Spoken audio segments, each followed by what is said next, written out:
क्या आप जानते हैं कि संभाजी महाराज मुगलों द्वारा क्रूरता से प्रताड़ित होने के बावजूद अपने लोगों को धोखा देने से इनकार कर दिया और आत्मसमर्पण के बजाय मृत्यु को चुना? उनकी कहानी अडिग साहस की है जो आपको चकित कर देगी।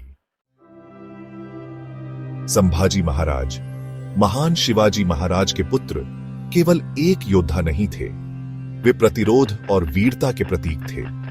मुगल आक्रमण के दौरान उनकी बहादुरी और नेतृत्व आज भी मनाया जाता है, जिससे वे भारतीय इतिहास के सबसे महान नायकों में से एक बन गए हैं। संभाजी महाराज का मराठा राजा के रूप में शासन खतरों से भरा था। मुगल साम्राज्य सम्राट औरंगजेब के अधीन मराठा साम्राज्य को नष्ट करने के लिए दृढ़ संकल्पित था।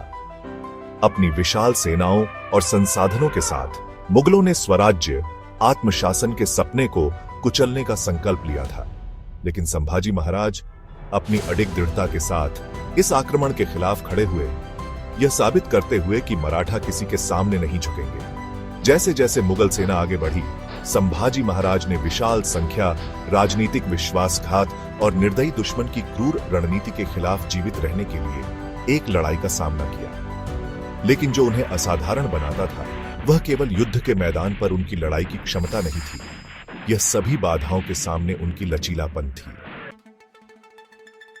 संभाजी के नेतृत्व का एक सबसे परिभाषित पहलू उनकी रणनीतिक प्रतिभा थी।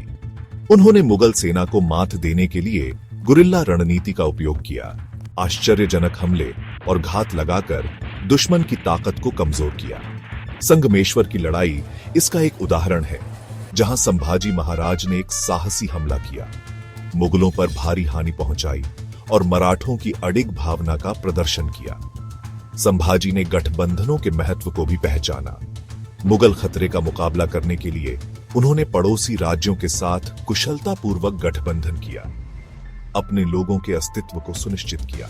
उन्होंने समझा कि भारतीय राज्यों के बीच एकता मुगल प्रभुत्व का विरोध करने की कुंजी थी। उनकी कूटनीतिक कुशलता युद्ध के मैदान पर उनकी वीरता के समान ही तेज थी।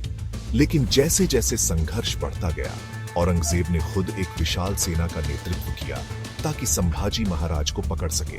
भारी बलों के बावजूद संभाजी ने अपने इलाके के गहरे ज्ञान का उपयोग करते हुए सफल छापे मारे, जिससे मुगल आक्रमण और भी निराश हो गया। हालांकि 1689 में लंबे समय तक लगातार पीछा करने के बाद संभाजी महाराज को अंततः मुगलों ने पकड़ लिया। इसके बाद जो हुआ वह क्रूरता से कम नहीं था। औरंगजेब ने संभाजी महाराज को अकल्पनीय तरीके से प्रताड़ित करने का आदेश दिया। गंभीर शारीरिक यातना सहने के बावजूद संभाजी महाराज ने आत्मसमर्पण करने या अपने लोगों को धोखा देने से इनकार कर दिया। उनके अंतिम क्षणों में उनका चरित्र की ताकत चमक उठी। मुगल सम्राट के सामने झुकने के बजाय उन्होंने मृत्यु को चुना, अपने कारण के लिए अंतिम बलिदान को चिह्नित किया। उनका शहादत न केवल मराठों को बल्कि पीढ़ियों के भारतीयों को अपनी स्वतंत्रता और संप्रभुता के लिए लड़ने के लिए प्रेरित किया। संभाजी महाराज की कहानी अडिग साहस, बुद्धिमत्ता और बलिदान की है। उन्होंने न केवल एक श्रेष्ठ शक्ति का विरोध किया, बल्कि मराठों को अपनी स्वतंत्रता के लिए लड़ाई जारी रखने का मार्ग भी प्रशस्त किया। उनकी विरासत प्रतिकूल परिस्थितियों में बहादुरी का एक चमकदार उदाहरण बनी हुई है। आप संभाजी महाराज की अविश्वसनीय कहानी के बारे में क्या सोचते हैं? क्या आपको लगता है कि उनके बलिदानों को इतिहास में पर्याप्त रूप से याद किया जाता है? नीचे टिप्पणी में अपने विचार साझा करें और हमारे अन्य वीडियो को देखने के लिए न भूलें, जो महान ऐतिहासिक व्यक्तित्वों पर आधारित हैं।